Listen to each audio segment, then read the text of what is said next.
Hello students, हमारा question है estimate the cell potential of a Daniell cell having 1 m Zn double positive and originally having 1 m CU double positive. मतलब ये initially concentration of Zn double positive 1 m है और CU double positive भी 1 m है। After sufficient NH3 has been added to the cathode compartment. Cathode compartment मतलब यहाँ copper वाले compartment में, क्योंकि आप देख सकते हैं यहाँ पर रिएक्शन में साफ साफ पता है जिंक का ऑक्सीडेशन हो रहा है, इसका मतलब वो एनोड है, और कॉपर डबल पॉजिटिव का रिडक्शन हो रहा है, वो कैथोड वाला कंपार्टमेंट हो गया। तो कैथोड में NH3 को ऐड किया to make NH3 concentration 2m। तब तक मिलाते रहे जब तक कि उसके अंदर जो NH3 कंसनट्रेशन है वो 2m नहीं हो जाती है, 2m हो जाती है। तब तक मिलाया जब तक कि NH3 कंसनट्रेशन उस सॉल्यूशन के अंदर 2m। तो अब जब हम मिला रहे होंगे तो NH3 CU डबल पॉजिटिव से रिएक्ट करके कॉम्प्लेक्स बना लेता है और वो बनाता है CuNH3 होल 4 डबल पॉजिटिव। ये कॉम्प्लेक्स भी बनता है। तो अब प्रॉब्लम ये है कि कुछ जैसे जैसे हम NH3 मिला रहे होंगे वो कुछ कॉम्प्लेक्स में भी कन्वर्ट हो रहा होगा, यानी CU डबल पॉजिटिव का भी अमाउंट डिक्रीज हो रहा होगा, और तब तक मिलाते रहेंगे जब तक NH3 उसके अंदर 2m तक नहीं हो जाता। ठीक है, अब आप देखो यहाँ पर कॉम्प्लेक्स की रिएक्शन है CU double positive plus 4NH3 convert into CuNH3 whole 4 double positive मैंने लिखा हुआ है। इसके लिए KF इक्वल टू दिया है क्वेश्चन में 10 to the power 12। Concentration initially CU double positive 1 m था, आपको मालूम है। अब इसमें हमने NH3 मिलाया और KF की वैल्यू देखो ध्यान से 10 to the 12, यानी बहुत ज़्यादा है। K बहुत ज़्यादा है, इसका मतलब रिएक्शन ऑलमोस्ट कंप्लीशन।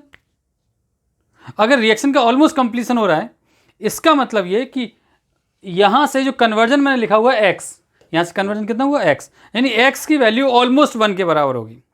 लेकिन 1 माइनस एक्स जीरो नहीं होगा। एक रिएक्शन होती है, रिवर्सिबल रिएक्शन में कोई भी टर्म जीरो नहीं करनी है।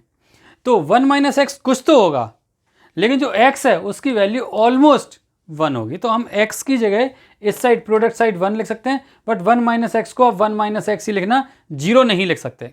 और NH3 कंसंट्रेशन 2 क्वेश्चन में बोला गया कि इस समय तक 2 है। अब इसके लिए KF अरेंज करेंगे, तो KF कैसे लिखेंगे?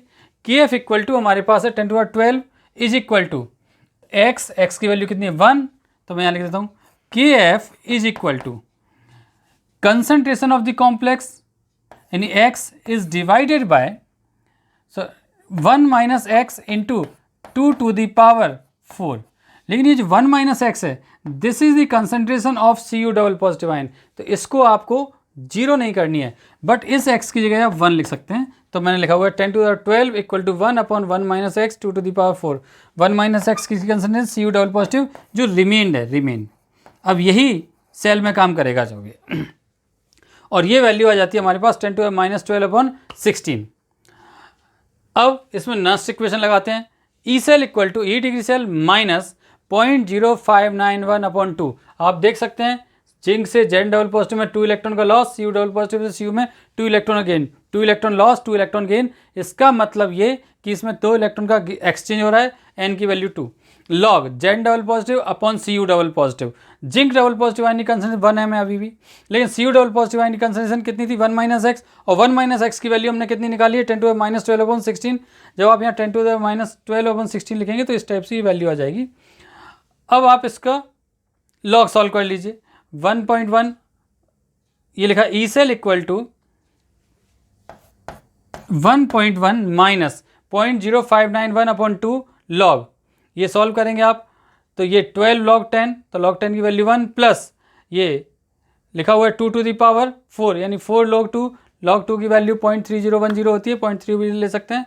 इसको सॉल्व करेंगे तो आपके पास ई सेल इक्वल टू आ जाएगा अप्रॉक्स वैल्यू 0.71 वोल्ट।